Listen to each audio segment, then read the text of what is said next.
Hello everyone, मैं निधि Sharma Maurya classes के digital platform पर आपका हार्दिक स्वागत करती हूं।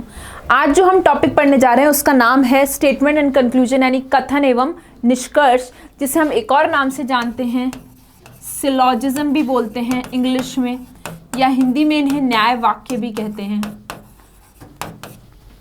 कथन निष्कर्ष भी कहा जाता है, सिलॉजिज्म भी कहा जाता है, न्याय वाक्य भी कहा जाता है, न्याय निगमन भी कहा जाता है। इन सभी नामों से इस टॉपिक को जाना जाता है। ठीक है, अब देखिए, जैसा आपको नाम से पता चल रहा है, यहाँ पर क्या होगा, कुछ स्टेटमेंट होंगे, कुछ कथन होंगे और हमें फिर कुछ उसके उपरांत निष्कर्ष दिए होंगे। कथन के अनुसार निष्कर्ष का अनुसरण कराना है कि जो स्टेटमेंट में बात कही गई है उसके अनुसार जो निष्कर्ष दिए गए हैं उनमें से कौन सा निष्कर्ष उसके अनुसार अनुसरण करता है। ठीक है, तो ये चीज़ आपको करनी है। उसके लिए पहले हम देखेंगे कि इसमें किस तरीके के स्टेटमेंट होंगे, किस तरीके के कथन होंगे और किस तरीके के निष्कर्ष होंगे। देखिए, हम टॉपिक पढ़ चुके हैं लॉजिकल वेन डायग्राम, यानी तार्किक वेन आरेख। उसमें मैंने आपको वेन आरेख बनाना सिखाया था। ठीक है, यहाँ जो क्वेश्चन है सिलॉजिज्म के, न्याय वाक्य के, उनको भी हम वेन आरेख की मदद से ही हल करेंगे। वेन डायग्राम बनाकर फिर हम क्वेश्चंस को सॉल्व करेंगे। उसके लिए सबसे पहले तो मैं आपको बता देती हूँ कि जो कथन होंगे, जो स्टेटमेंट होंगे या फिर जो निष्कर्ष होंगे, उसमें आपको चार प्रकार के आपको कथन देखने को मिलेंगे, या निष्कर्ष में भी आपको ये चार प्रकार के वर्ड से स्टार्ट होते हुए, शब्द से स्टार्ट होते हुए कथन या निष्कर्ष मिलेंगे। तो वो चार शब्द क्या है? पहला है सभी, यानी कि ऑल। सेकंड है आपका कुछ, यानी कि सम। तीसरा है आपका नो, यानी कि कोई नहीं। और फोर्थ है आपका कुछ नहीं या सम नॉट।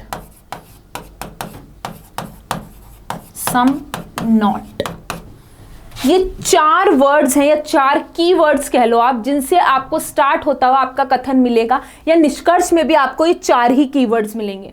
ठीक है, कौन कौन से? सभी यानी कि ऑल, कुछ यानी कि सम, नो यानी कि कोई नहीं, और कुछ नहीं मतलब सम नॉट। ये चार आपके की वर्ड्स हैं इस टॉपिक में, सिलॉजिज्म में या न्याय वाक्य में या कथन निष्कर्ष में।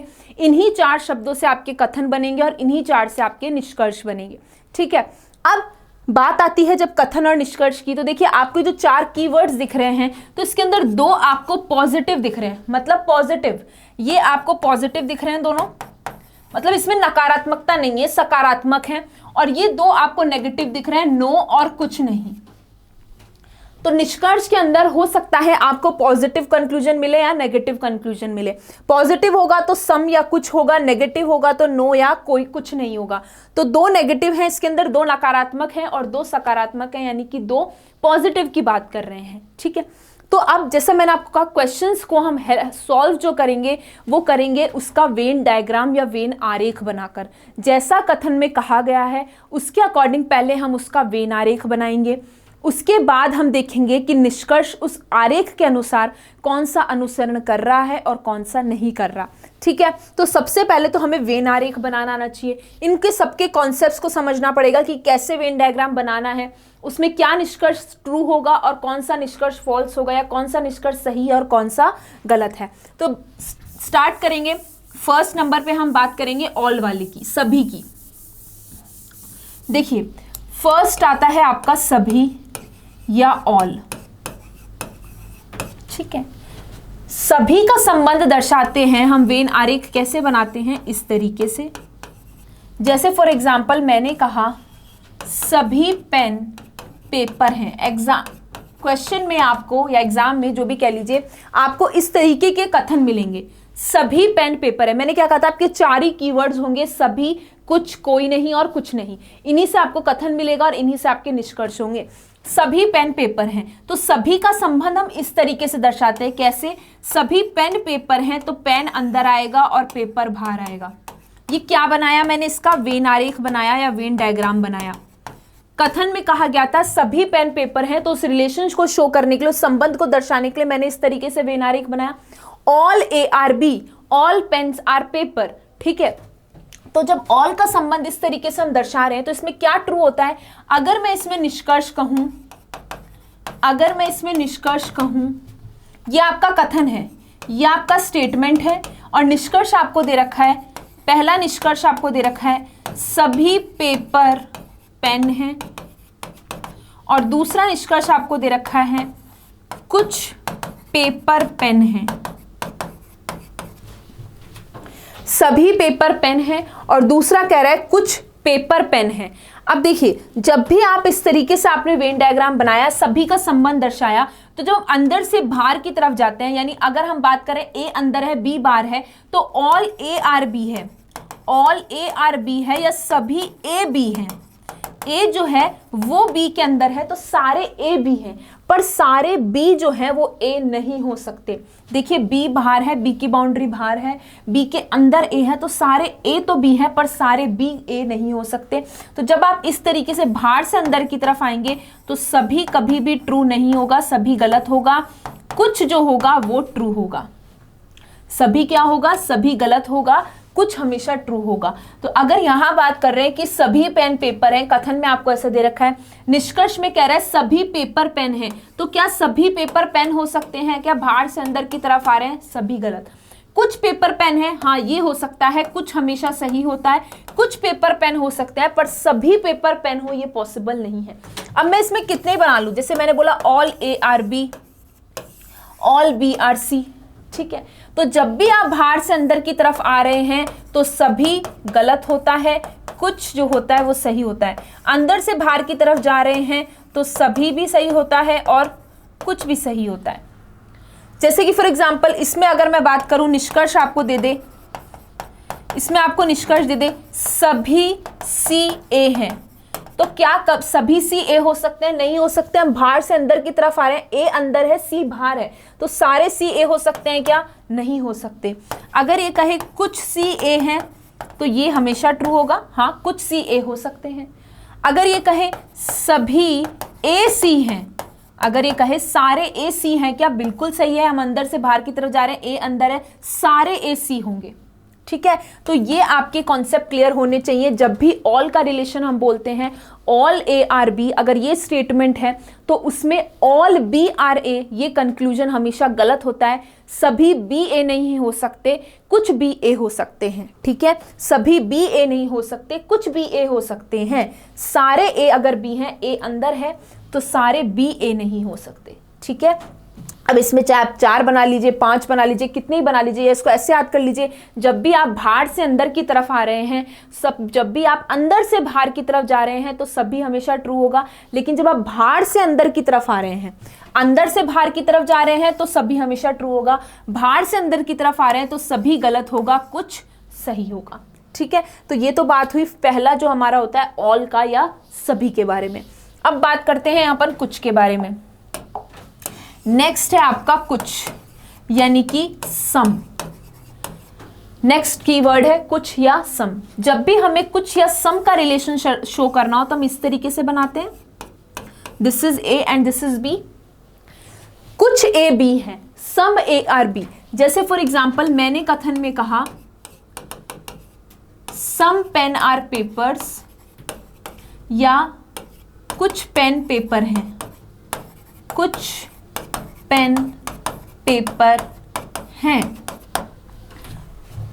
कुछ पेन पेपर हैं। अब देखिए जब भी आप बोलते सम ए आर बी या कुछ ए बी है, यानी ए का कुछ भाग बी के अंदर है, ए का कुछ भाग बी के अंदर और बी का कुछ भाग ए के अंदर है, ठीक है। जब सम ए आर बी है तो सम बी आर ए ये भी ट्रू होगा, ठीक है। तो अगर मैं इसमें निष्कर्ष कहूं कि कुछ पेपर पेन है, कुछ पेपर पेन है, तो ये ट्रू होगा, ट्रू होगा। जब आप कह रहे हो कि कुछ पेन पेपर हैं, तो कुछ पेपर भी तो पेन है, पेपर का भी तो कुछ भाग पेन के अंदर है, तो ये निष्कर्ष हमेशा सही होगा। तो अगर आपसे कह रहा है सम ए आर बी या कुछ ए बी है, तो उसमें जो कंक्लूजन होता है कुछ बी ए है या सम बी आर ए, वो हमेशा सही होगा, ठीक है। तो ये बात हुई सम से रिलेटेड।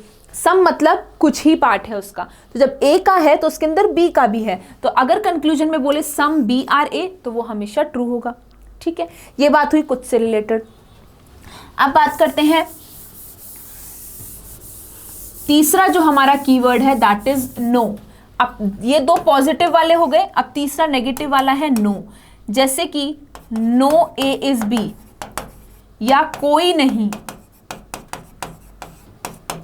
फॉर एग्जाम्पल मैंने कहा कोई पेन पेपर नहीं है, ये मैंने कथन में कहा। स्टेटमेंट में कहा कोई पेन पेपर नहीं है, ठीक है। और मैंने कहा सभी पेपर रबर हैं। कोई पेन पेपर नहीं है और सभी पेपर रबर हैं, ठीक है, ये आपका कथन है। अब देखिए, जब भी आपका बात आती है नो ए इज बी, मतलब ए और बी में कोई संबंध नहीं हो सकता। ए और बी में कोई संबंध नहीं हो सकता, ए अलग है बी अलग है। अगर कथन में कह दिया नो ए इज बी, कोई ए बी नहीं है, तो ए और बी में कोई रिलेशन नहीं हो सकता।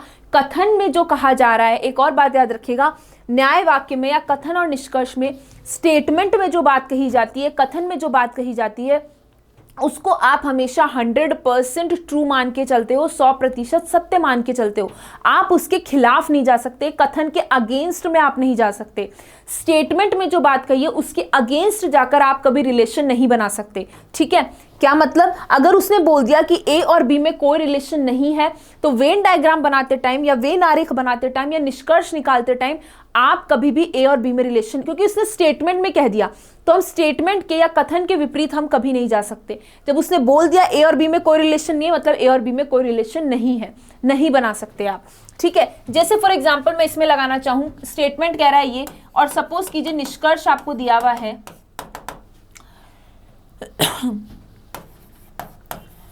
कुछ रबर पेन है, कुछ रबर पेन है, ठीक है, ये निष्कर्ष। अब पहले कथन देखिए, कोई पेन पेपर नहीं है, कोई पेन पेपर नहीं है, इसका मतलब पेन और पेपर दोनों अलग अलग बनेंगे। कोई पेन पेपर नहीं है मतलब पेन और पेपर दोनों अलग अलग बनेंगे, और सभी पेपर रबर हैं। क्या है, सभी पेपर रबर हैं, ठीक।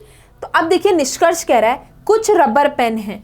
कुछ रबर पेन है क्या भाई, क्या आपको कुछ रबर पेन दिखाई दे रहे हैं? क्या रबर और पेन में कोई रिलेशन दिखाई दे रहा है? नहीं दिखाई दे रहा, तो आपका निष्कर्ष क्या हो गया, गलत हो गया। अब देखिए, आपको जब कह दिया कि पेपर और पेन में कोई रिलेशन नहीं है, तो आप नहीं बना सकते। रबर और पेन में भी यहां पर कोई रिलेशन दिखाई नहीं दे रहा। अब आप कहोगे कि मैं रबर और पेन में तो रिलेशन बना सकता हूं, उसने बोला पेन और पेपर में नहीं है। सपोज कीजिए किसी ने एक डायग्राम बनाया ऐसे, सभी पेपर रबर हैं, और उसने पेन को यहां बना दिया। अभी भी पेपर और पेन में कोई रिलेशन नहीं है, रबर और पेन में है। तो अब इसके अकॉर्डिंग तो ये निष्कर्ष सही है, कुछ रबर पेन है, क्या बिल्कुल सही है। एक डायग्राम में गलत आ रहा है, एक में सही आ रहा है। तो देखिए, कई लोग ये अप्रोच भी फॉलो करते हैं कि आप जितने पॉसिबल डायग्राम, मतलब जितने वेन आरेख हो सकते हैं वो आपने बनाए। अगर आपका निष्कर्ष सभी संभावित वेन आरेख में, सभी पॉसिबल डायग्राम्स के अंदर फॉलो कर रहा है, तब तो वो सही है। और अगर एक में भी गलत हो गया तो वो निष्कर्ष आपका गलत है। जैसे इस आरेख के अकॉर्डिंग गलत है, इस वेन आरेख के अकॉर्डिंग सही है। तो अगर सब में सही है तब तो वो निष्कर्ष सही है, और अगर एक में भी गलत हो गया तो वो निष्कर्ष गलत हो गया। कई लोग इस अप्रोच से क्वेश्चन को करते हैं कि जितने डायग्राम हो सके सारे बनाए, ठीक है, फिर देखेंगे सब में फॉलो कराकर। अगर सारे वेन आरेखों में वो फॉलो कर रहा है तब तो ठीक है, एक में भी गलत हो गया तो वो फॉलो नहीं करेगा। पर हम इस अप्रोच पे नहीं चलेंगे, क्योंकि इसमें क्या होता है, टाइम वेस्ट होता है कि आप बैठ के पहले सारे पॉसिबल डायग्राम्स बना रहे हो, कि आपने ये भी बना के देखा, ये भी बना के देखा, फिर देख रहे हो किस में फॉलो कर रहा है, किस में नहीं कर रहा। हम क्या अप्रोच लेके चलेंगे कि जैसा क्वेश्चन में कहा गया है सेम उसी के अकॉर्डिंग वेन आरेख बनाएंगे। जैसे फॉर एग्जांपल उसने कहा था कोई पेन पेपर नहीं है, कोई पेन पेपर नहीं है, सभी पेपर रबर हैं, सभी पेपर रबर हैं। जैसा स्टेटमेंट में कहा गया है उसके अकॉर्डिंग मैंने वेन आरेख बनाया। इसमें आपने क्या किया, देखिए कुछ पेन रबर इस तरीके से बनाया, तो क्वेश्चन में तो ऐसा नहीं कहा गया था। तो जैसा क्वेश्चन में कहा गया है आप उसके अकॉर्डिंग वेन आरेख बनाएंगे, उसमें जिसके बीच में रिलेशन है उतना ही बनाएंगे, ठीक है। कोई पेन पेपर नहीं है, कोई रिलेशन नहीं बनाया, सभी पेपर रबर है, बना दिया। बस जितना कथन में कहा गया उसके अकॉर्डिंग वेन आरेख बनाया, और इस एक ही आरेख से हम निष्कर्ष का अनुसरण कराएंगे।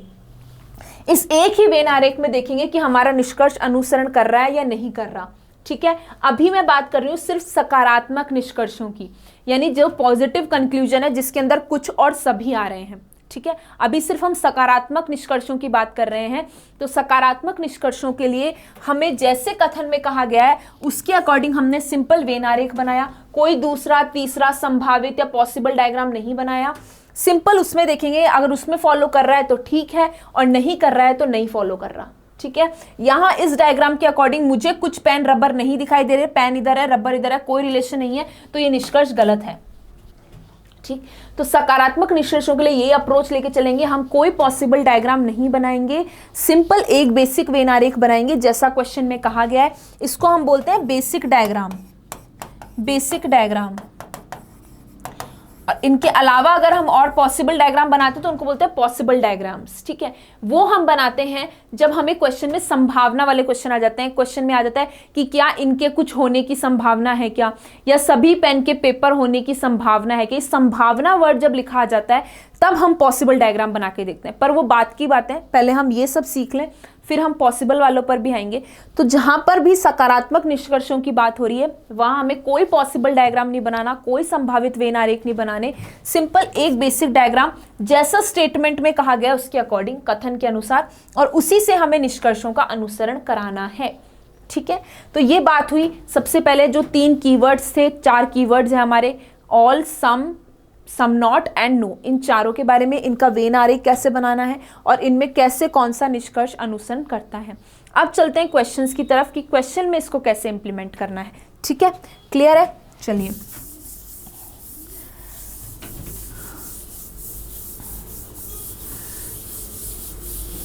अब कुछ बातें आपको ध्यान रखनी है। पहली बात, जैसे मैंने आपको कही कि आपको जैसा कथन में कहा गया है, पहली चीज कथन को हमेशा 100% ट्रू मान के चलना है कि कथन हमेशा सत्य है, 100% सत्य है। कथन के विपरीत हमें कभी नहीं जाना है। अगर स्टेटमेंट में कह दिया कि इन दो के बीच में कोई रिलेशन नहीं हो सकता तो हम पॉसिबल डायग्राम में भी उसके बीच में रिलेशन नहीं बना सकते।